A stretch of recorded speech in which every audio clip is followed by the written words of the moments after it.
오늘 이 시간 하나님께서 우리에게 주시는 말씀은 누가복음 17장 11절에서 19절까지 말씀입니다. 신약성경 125쪽입니다. 누가복음 17장 11절에서 19절까지 말씀 같이 보겠습니다.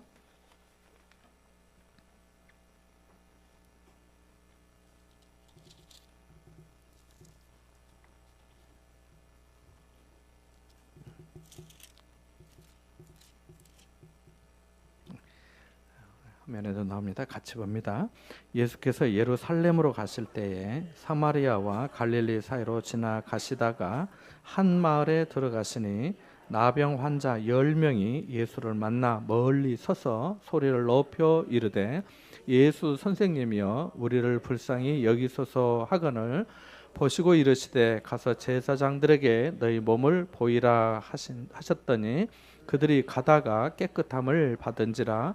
그 중에 한 사람이 자기가 나은 것을 보고 큰 소리로 하나님께 영광을 돌리며 돌아와 예수의 발 아래에 엎드려 감사하니 예수께서 대답하여 이르시되 10사람이 다 깨끗함을 받지 아니하였느냐? 그 9은 어디 있느냐? 이 이방인 외에는 하나님께 영광을 돌리러 돌아온 자가 없느냐 하시고 그에게 이르시되 일어나 가라 내 믿음이 너를 구원하였느니라 하시더라. 아멘.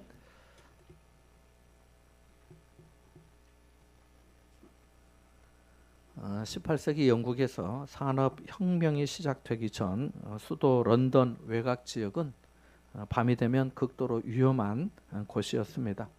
가로등이 지금처럼 없던 시절이라 온통 암흑천지여서 한적한 골목이나 숲길에서 총과 칼로 무장한 강도들이 자주 출몰하여서 사람들의 금품을 빼앗고 심한 경우에는 목숨까지 빼앗기도 했습니다.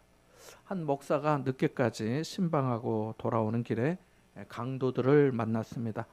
강도들은 목사에게 거친 욕설을 내뱉고 순식간에 목사의 덜미를 잡아 흙바닥에 내동댕이 쳤습니다. 목사는 옷이 찢기고 온몸에 멍이 들었습니다. 강도들은 차가운 길바닥에 쓰러진 목사의 몸을 뒤져서 그의 몸속 안에 있는 가죽 지갑을 빼앗았습니다. 욱신거리는 몸을 이끌고 겨우 집에 돌아온 목사는 얼굴과 행세가 엉망이었습니다. 보통 사람이라면 하나님, 제가 주님의 일을 하고 돌아오는 길에 이런 일을 당하게 하시다니 이건 아니지 않습니까? 멀리 있는 성도의 가정을 찾아 위로하고 복음으로 다시 설 수 있도록 기도하고 오는 길에 하나님 이게 뭡니까? 하면서 하나님을 향해 원망할 수도 있는데 목사는 전혀 그런 말이 없었습니다. 그리고 자기 서재에 들어가 불을 밝히고 책상에 앉아서 감사 고백을 썼는데요. 4가지를 이렇게 썼습니다. 첫째, 전에는 이런 일을 당한 적이 없었는데 평생 처음으로 강도 만나게 하심에 감사합니다. 라고 말입니다. 그는 그동안 강도 당하지 않고 안전하게 다닐 수 있었던 수많은 날이 하나님의 전적인 은혜였음을 알았던 겁니다. 평범한 일상이 얼마나 큰 기적인지 고백한 것이지요. 둘째, 그들이 내 지갑을 가져갔지만 내 목숨은 빼앗아 가지 않음에 감사합니다. 라고 썼습니다. 그는 강도들을 만나서 욕을 당하고 지갑까지 빼앗겼지만 더 나쁜 상황이 되지 않음에 감사했습니다. 잃어버린 지갑 때문에 마음이 흐트러지는 것이 아니라 가장 소중한 목숨을 지켜주심에 감사한 것이지요. 셋째, 그들이 내게 있는 모든 것을 가져갔지만 내 삶이 파탄나지 않음에 감사합니다. 라고 썼습니다. 그가 약간의 여비와 생활비를 빼앗겼지만 전 재산을 잃은 것도 아니고 가족들이 길바닥으로 나앉게 된 것도 아님에 감사한 것입니다. 그리고 마지막 4번째, 내가 남을 해치는 강도가 아니라 피해자가 된 것에 감사합니다. 라고 썼습니다. 강도 아닌 것이 감사하다는 거지요. 이 목사는 자신이 당한 어려움을 통해서도 오히려 하나님께 감사할 줄 아는 영적인 지혜를 가졌습니다. 이 목사가 영국의 유명한 성경 주석가 매튜 헨리입니다. 그는 비록 몸이 아프고 돈을 잃었지만 영혼은 하나님 편에서 의와 평강을 누리며 하나님께 감사했던 거지요. 본문의 이야기는 감사에 대해 우리에게 매우 큰 교훈을 주는 말씀 중에 하나입니다. 어느 날 예수님이 예루살렘으로 향하여 가시는 중에 갈릴리와 사마리아 사이를 지나시게 되었는데, 그러시는 중에 한 마을에 들어가셨습니다. 거기서 나병 환자 10명을 만났습니다. 그들은 예수님을 향해 이렇게 말했습니다. 같이 13절 말씀을 다시 한번 읽어볼까요? 13절입니다. 같이 봅니다. 시작. 소리를 높여 이르되 하거늘. 아멘. 한 번 더 읽어봅니다. 소리를 높여 이르되 예수 선생님이여 우리를 불쌍히 여기소서 하거늘. 아멘. 마태복음, 마가복음, 누가복음, 요한복음의 말씀을 보면 보통 예수님께서 한 사람을 만나 치유해 주신 이야기가 많습니다. 그죠? 베데스다 연못가에 누워 있었던 38년 된 병자도 그렇고, 4사람에 의해서 들끝에 실려와서 왔던 그 중풍병자도 그렇고, 또 나면서부터 앞을 보지 못했다가 실로암에 가서 씻고 눈을 뜨게 된 사람의 얘기도 그렇고, 스로보니가의 여인의 그 딸 이야기도 그렇고, 또 죽었다가 나흘 만에 부활한 나사로, 모두 다 이 개인 한 명 한 명이었습니다. 물론 앞을 보지 못했던 2맹인의 이야기도 있습니다만은 대부분은 개인적으로 예수님께서 직접 만나시거나 또 만져주시거나 말씀을 통해서 귀신을 쫓아내 주시거나 온전케 해주셨습니다. 그런데 오늘 본문은 나병 환자 10명을 한꺼번에 고쳐주셨습니다. 10명을 치유해 주신 것으로 보아서 만일 나병 환자가 20명 또는 100명이었다고 해도 주님께서 치유해 주셨으리라, 이렇게 생각이 되기도 합니다. 이건 제 생각입니다. 수요 예배 시간마다 몇 개월 동안 예수님의 이적과 기적에 대해 우리가 말씀을 배우고 있는데요. 그 시간에 말씀드린 것처럼 예수님의 치유 사건에는 복음의 중요한 교훈과 상징이 담겨 있습니다. 계시적인 의미가 있다는 거지요. 먼저 오늘 이야기에서 주목되는 사람은 나병을 고침받은 10명입니다. 10명. 그 중에서도 하나님께 영광을 돌리며 돌아온 사마리아 사람입니다. 복음서에 보면 유대인들과 사마리아 사람들의 관계가 좋지 않았습니다. 안 좋은 정도가 아니라 상종도 안 했습니다. 같은 아브라함의 자손 야곱의 후손이었지만은 북쪽의 사마리아가 우상 숭배에 남쪽 유다보다 더 많이 하면서 이방 여인들과 피가 섞이는 일이 많아지고, 북이스라엘이 아수르에 망한 이후에는 더욱더 피가 섞이게 되어서 남쪽의 유대 사람들이 그 북쪽의 사마리아 사람들에 대해 거룩하지 않고 하나님의 진리에서 떠난 하나님의 저주를 받은 사람들로 여겼습니다. 적대시했어요. 남쪽 유다 사람들도 별반 다를 것이 없었지만 그러한 적대감이 예수님 당시까지 이어졌습니다. 유대인들만 그런 것이 아닙니다. 사마리아 사람들도 유대인들을 거부했습니다. 어느 기록에 의하면 사마리아 사람들이 자신들을 적대시하는 유대인들을 일부 학살했다는 내용도 있습니다. 실제로 누가복음 9장에 보면 예수님이 사마리아 마을에서 배척당하신 기록도 나옵니다. 그들이 예수님을 자기 마을에 모셨으면 예수님에게 얼마나 큰 은혜를 입었겠습니까? 거기에서 얼마나 놀라운 일들이 있었겠습니까? 그런데도 그 마을 사람들이 예수님의 일행을 거부하자 야고보와 요한이 화가 났습니다. 얼마나 화가 났는지 누가복음 9장 54절에 보면 이들이 예수님에게 이렇게 말을 합니다. 주여, 우리가 불을 명하여 하늘로부터 내려서 저들을 멸하라 하기를 원하시나이까? 라고 말하였습니다. 이 사건만으로도 유대인들과 사마리아 사람들 간의 관계가 이미 악화된 상태임을 알 수 있습니다. 사정이 이러함에도 불구하고 예수님은 사마리아와 갈릴리 사이로 지나신 것입니다. 예수님은 보통 유대인들처럼 사마리아 사람들을 적대시하지 않으셨습니다. 요한복음 4장에 나오는 그 수가성 여인도 사마리아 여인이잖아요. 6번째 남편과 사는 기막힌 인생의 주인공이 그 여자를 예수님이 만나주시고 그녀의 목마름을 채워주시고 구원해 주셨잖아요. 그녀를 통해 우리가 지금까지 고백하는 예배하는 자는 영과 진리로 예배할 것이라고 하는 그 말씀까지 알려주셨잖아요. 그 여인에게, 그 사마리아 여자에게 말입니다. 예수님은 사마리아 사람들도 하나님의 자녀로 대하셨습니다. 그들도 동일한 생명, 잃어버린 하나님의 어린 양으로 보셨습니다. 유대 사람들이 사마리아 땅을 밟지 않으려고 일부러 먼 길로 돌아가는 그 시절에 예수님은 바로 가셨습니다. 사마리아 사람들도 구원받아야 할 사람들이었기 때문입니다. 누가복음 10장에 나오는 선한 사마리아인의 이야기는 지금도 모든 성도에게 깊은 감동을 주고 있잖아요. 이처럼 하나님은 유대인이나 사마리아인이나 헬라인이나 야만인이나 모두 다 복음을 듣고 구원받아야 할 사람으로 찾고 계심을 믿으시기 바랍니다. 다음으로 본문에 등장하는 나병 환자들입니다. 나병 환자들. 나병은 아시다시피 불치병입니다. 문둥병이에요. 문둥병.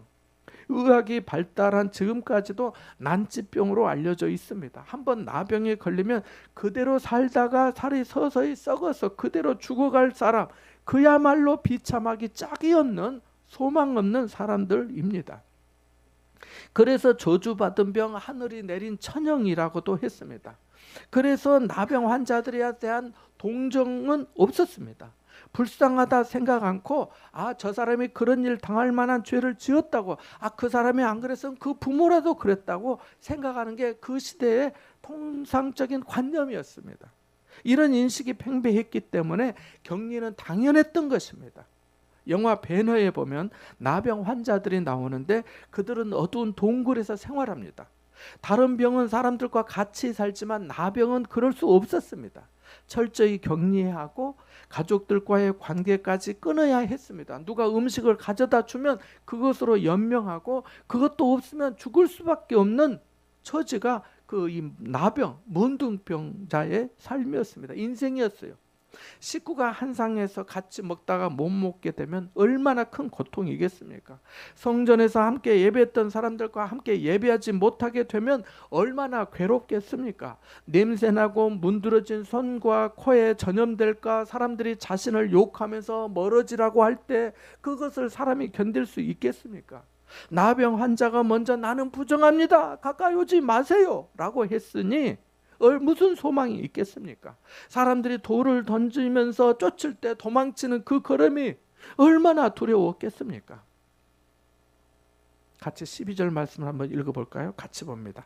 한 마을에 들어가시니 나병 환자 10명이 예수를 만나 멀리 서서 여기에 그들이 예수님을 어떻게 만나나요? 멀리 서서 만납니다.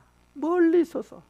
사람을 가까이서 만나야지 멀리 서서 만난다는 건 이게 참 그렇잖아요. 소리를 높여 불쌍히 여겨달라고 했습니다. 얼마나 절박한 기도인가요? 자, 그런데요, 이렇게 적대감을 가지고 있던 사람들이 나병이라는 불치병을 통해서 공동체를 이룹니다. 같이 15절 16절 말씀을 읽어보겠습니다. 같이 봅니다.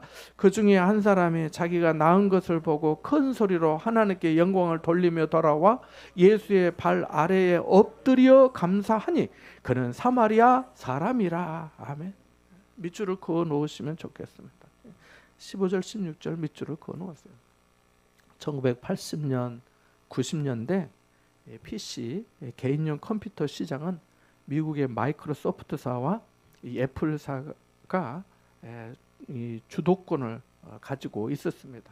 시장을 누가 더 많이 점유하느냐, 앞으로 사람들이 어느 회사의 제품을 많이 쓸 것이냐, 이런 일들이 있었습니다.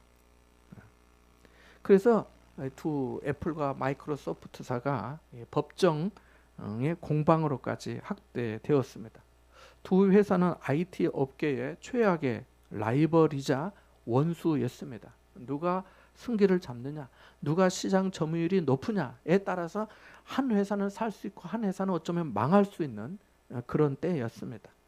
그러다 1997년 애플이 파산 직전의 위기에 몰렸습니다. 그때 복귀한 애플의 스티브 잡스는 숙적이었던 MS 마이크로소프트사의 빌 게이츠를 찾아가서 도와달라고 요청했습니다. 그렇게 화해한 마이크로소프트의 빌 게이츠는 애플에 1억 5천만 달러를 투자하고 맥용 오피스를 개발해 주기로 약속했습니다. 이 사건을 발판 삼아 애플은 부활하여서 현재 아이폰까지 만들 수 있었습니다. 때로 원수처럼 지내다가도 어떤 사건을 계기로 화해하는 경우가 종종 있습니다. 여기 나병 환자들도 그랬습니다. 성경학자들은 예수님께 돌아와 감사 인사를 한 사마리아 사람 외에 나머지 9명이 유대인이라고 봅니다. 그들은 더 이상 반목하지 않았고 같은 처지에서 서로 연대하였습니다.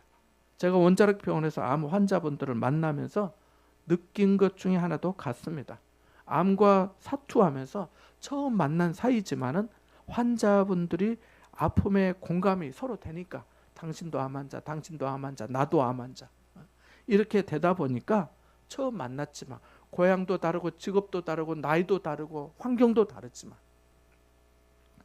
서로 각별하게 생각해 주시는 것을 보았습니다. 동병상련이라 하지요. 고난이 서로를 교제하게 만들어 준 겁니다. 군 생활을 같이 한 전우도 가깝잖아요. 나병이 이 사람들을 하나 되게 하였습니다. 본문에서 중요한 교훈을 몇 가지 정리해 보면요. 첫째로 그들이 소리 높여 주님의 은혜를 구했다는 것입니다. 말씀드린 대로 그들은 격리되어 다른 사람들과 함께 할 수 없는 처지였습니다. 사람들이 그들을 욕하고 저주하고 돌을 던져 쫓기도 했습니다. 그럼에도 불구하고 그들은 한 마음이 되어서 예수 선생님이여 우리를 불쌍히 여기소서, 예수 선생님이여 우리를 불쌍히 여기소서 라고 했습니다. 유대인이라면 예수라는 이름이 무슨 뜻인지 다 압니다. 예수는 죄에서 구원할 자, 구원자라는 뜻이거든요. 이들이 예수 선생님이라고 한 것으로 보아 그들은 이미 예수님에 대해 알고 있었던 것으로 보입니다. 소문을 통해서든 어떤 경로를 통해서든 알고 있었던 것으로 보입니다. 그들은 자기 마을에 오신 예수님을 놓치지 않았습니다. 예수님에게 은혜 입을 수 있는 기회를 놓치지 않았어요. 예수님의 이름을 부를 수 있는 기회를 놓치지 않았어요. 예수님이 자신들을 불쌍히 여겨주신다면 살 길이 열릴 것이라고 확신했습니다. 확신 없이, 믿음 없이 어떻게 예수님의 이름을 부를 수 있겠습니까? 성경에 이르기를 누구든지 주의 이름을 부르는 자는 구원을 얻을 것이라. 주 예수를 믿으라. 그리하면 너와 내 집이 구원을 얻으리라고 했음을 기억해야겠습니다. 그들은 자신들에게 없는 소망을 예수님에게 걸었습니다. 자신들이 어찌할 수 없는 처지를 예수님에게 부탁했어요. 우리가 이 땅에서 사는 동안 기도해야 할 영원한 제목이 있다면 그것은 주님 나를 불쌍히 여겨주십시오.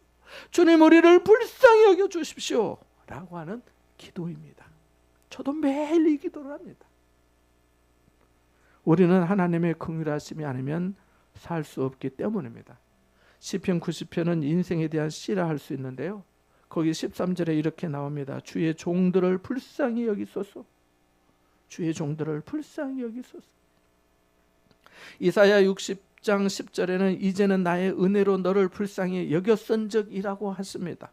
예레미야 42장 12절에 내가 너희를 불쌍히 여기리니 그도 너희를 불쌍히 여겨 너희를 너희 본향으로 돌려보내리라 하셨느니라고 말씀합니다. 불쌍히 여김은 긍휼이요, 자비요, 은혜요, 사랑이라는 말과 함께 하나님의 본질적인 성품입니다. 성품입니다. 이것은 하나님의 형상대로 지음받은 우리 안에 있는 성품이기도 합니다. 사람에게 불쌍히 여기는 마음이 없다면 냉혹한 사람이라 할 것입니다. 무정한 사람이라 할 거예요. 사람도 아니라고 할 겁니다. 어쩌면 사람이 그러냐고 하면서 말입니다. 하지만 하나님은 우리 마음과 양심에 불쌍히 여기는 마음을 주셨습니다. 이 성품이 사람을 움직이게 합니다. 헌신하게 하고요. 목숨까지 내어주면서까지 사랑하게 합니다. 우리도 마찬가지입니다. 우리도 10명의 사람처럼 주님께 불쌍히 여겨달라고 기도해야 합니다. 하나님의 은혜와 자비가 절대적으로 필요하기 때문입니다. 둘째로 그들은 용기 있는 순종을 했습니다. 뭘 했다고요? 용기 있는 순종을 했어요. 기도하는 사람은 때로 순종을 요청받습니다. 왜냐하면 그것을 통해 자신이 구하는 것이 진정한 믿음의 기도인지 확인하는 것이기 때문입니다. 같이 14절 말씀 한번 읽어볼까요? 14절 같이 봅니다. 시작. 보시고 이르시되 가서 제사장들에게 너희 몸을 보이라 하셨더니 그들이 가다가 깨끗함을 받은지라. 아멘. 믿음은 언제나 시험을 받습니다. 진짜 믿는지 안 믿는지 저울에 달아본다는 거예요. 우리 스스로 그러기도 하지만 때로 하나님께서 자기 믿음을 확인하도록, 내 믿음을 확인하도록 그런 환경을 만드셔요. 사람은 어떤 환경이나 처지에 놓이면 무슨 반응이든 나오게 되어 있거든요. 유대인의 율법 레위기에 따르면 나병의 증상이 있으면 제사장에게 보여야 했고, 제사장은 의사처럼 나병인지 아닌지 판단해야 했습니다. 나병으로 확진이 되면 그는 부정한 자로 낙인이 찍혀서 진 밖에서 살아야 했습니다. 나병이 낫게 되어도 제사장에게 확정 판단을 받아야 했습니다. 제사장에게 보인다는 것은 단순히 나병의 여부를 판단받기 위해서만이 아닙니다. 제사장에게 판단을 받는다는 것은 그 사람이 하나님께 정상적으로 예배할 수 있느냐 없느냐, 하나님 앞에 다른 사람들과 함께 경배할 수 있느냐 없느냐를 결정짓는 매우 중대한 사안이었습니다. 이스라엘은 처음부터 하나님께 예배하는 공동체였기 때문입니다. 우리는 많이 부족하게 신앙생활을 하고 있습니다마는 이스라엘 백성들은 본래 하나님 예배함을 가장 중요한 일, 최고의 우선순위에 두었습니다. 그래야 한다고 배웠고 그렇게 가르쳤습니다. 이와 같은 배경에서 예수님이 10명의 나병 환자에게 제사장에게 보이라고 하신 것입니다. 놀라운 것은 그들이 예수님의 말씀을 듣고 제사장에게로 향했다는 것입니다. 가는 중에 그들이 나음을 입었습니다. 좀 생각해 볼까요? 낫고 난 다음에 제사장에게 가는 게 좋을까요? 아직 낫지도 않았는데 가는 게 좋을까요? 언제가 좋겠어요? 나은 후에 가는 게 여러 가지로 더 좋지 않겠습니까? 그런데 그들은 낫지도 않았는데 예수님께서 제사장에게 보이라고 말씀하시니까 그대로 간 거예요. 어쩌면 그들이 이렇게 말할 수 있지 않았을까요?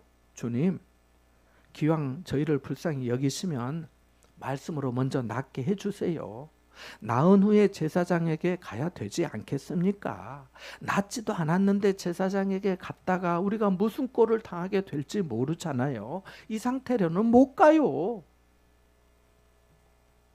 가는 길에 사람들에게 또 욕과 저주를 받고 돌에 맞을 수도 있는데 그런 문제와 장애를 아랑곳하지 않고 오직 주님의 말씀 따라 순종한 겁니다. 순종의 용기가 있었어요. 우리는 순종하는 중에 그들이 나음을 입었다는 것에 주목해야겠습니다.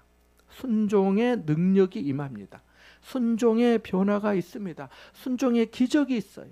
깊은 데로 가서 그물을 내리라는 말씀에 순종했던 베드로가 고기를 얼마나 많이 잡았는지 잘 아시잖아요.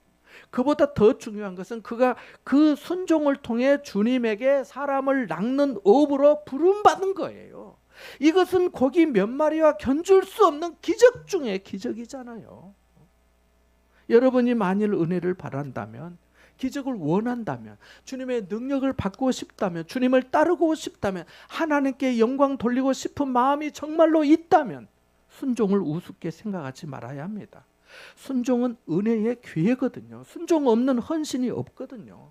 순종 없는 믿음은 좋은 믿음이라 할 수 없어요. 하나님이 순종을 얼마나 중요하게 여기시면 순종이 제사보다 낫다고 하셨겠습니까? 아브라함이 그냥 아브라함 된 거 아니잖아요. 순종하니까 하나님이 그에게 내가 이제야 네가 하나님을 경외하는 줄 아노라고 하는 그 말씀을 들었잖아요. 말씀하셨잖아요. 그래서 순종을 최고의 믿음이라고 하는 겁니다. 기도는 하면서 순종하지 않으면 옳지 않습니다. 밤낮 부르짖기는 하는데 순종이 없다면 거기에는 그리스도의 향기가 나지 않아요. 여러분, 순종이 하나님의 응답을 성취하는 길임을 믿으시기 바랍니다. 셋째로, 은혜는 같아도 감사는 다르다는 것입니다. 한번 따라서 해볼까요? 은혜는 같아도 감사는 다르더라. 여기 10명의 나병 환자는 모두 말씀에 순종하여서 나병에서 나음을 입었습니다. 역겨운 냄새가 나고 사람들이 욕하고 저주하고 돌 던지고 멸시하는 그런 병에서 노임을 얻은 일이 작은 일입니까? 굉장히 놀라운 일입니다. 설명도 되지 않는 기적이잖아요. 그들이 그런 은혜를 입었어요. 10명이 제사장에게 가는 동안 용기를 냈어요. 잘했어요. 순종했으니까요. 그런데 어떤 일이 벌어졌나요? 15절에서 19절까지 다시 한번 읽어보겠습니다. 15절에서 19절까지입니다. 같이 봅니다. 그 중에 한 사람이 자기가 낳은 것을 보고 큰 소리로 하나님께 영광을 돌리며 돌아와 예수의 발 아래에 엎드려 감사하니 그는 사마리아 사람이라.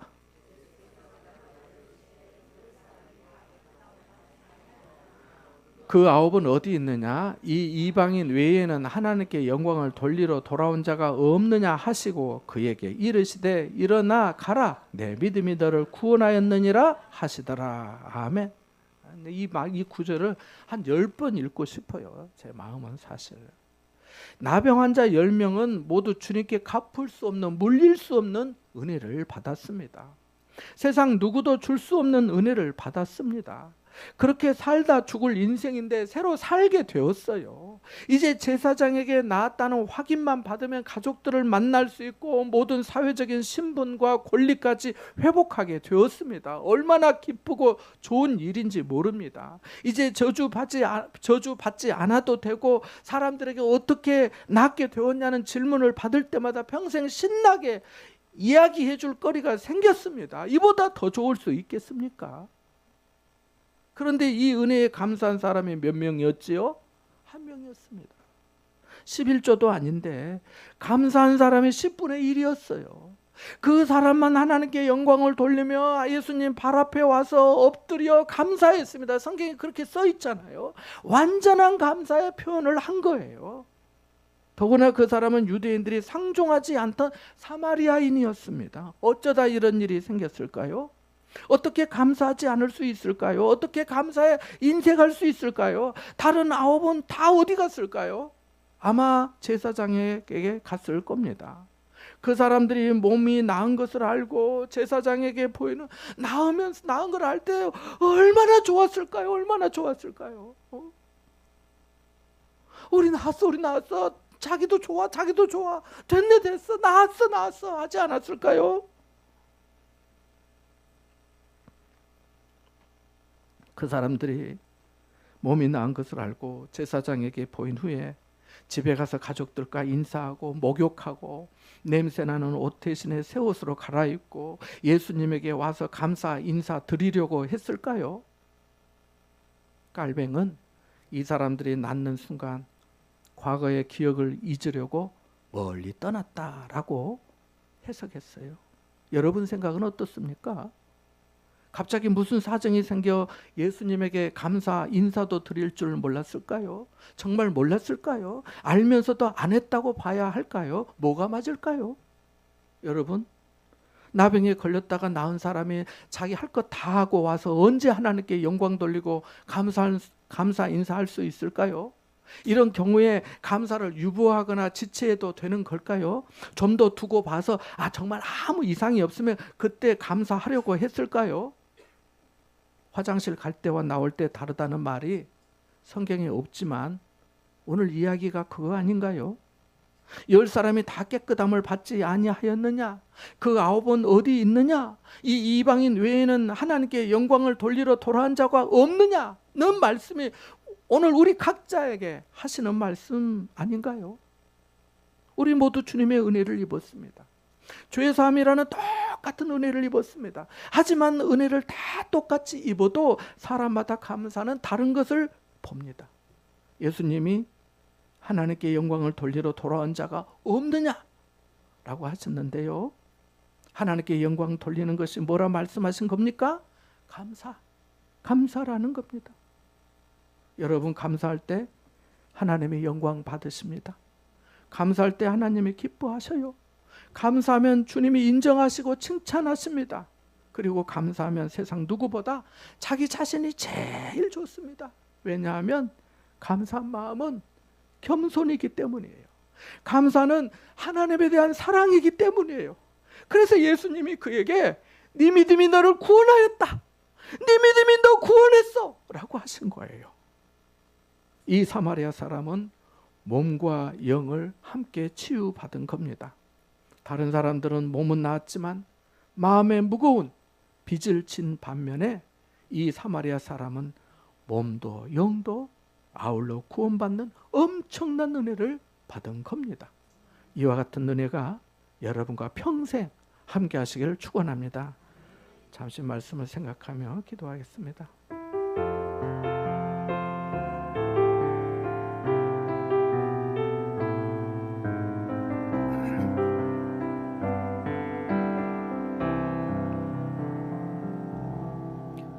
하나님 아버지, 저희를 불쌍히 여기사 구원의 은혜를 베풀어 주시고 지금까지 오래 참아 주심에 감사드립니다. 주님, 저희에게 진실한 믿음과 용기 있는 순종을 허락해 주옵소서. 은혜를 알 뿐만 아니라 허락해 주신 은혜에 더욱 감사할 줄 알게 하시고 이 좋은 맥주 감사절에 감사함으로 하나님께 영광 돌려 각자 믿음을 통해 구원을 이루게 하옵소서. 예수님의 이름으로 기도합나이다. 아멘.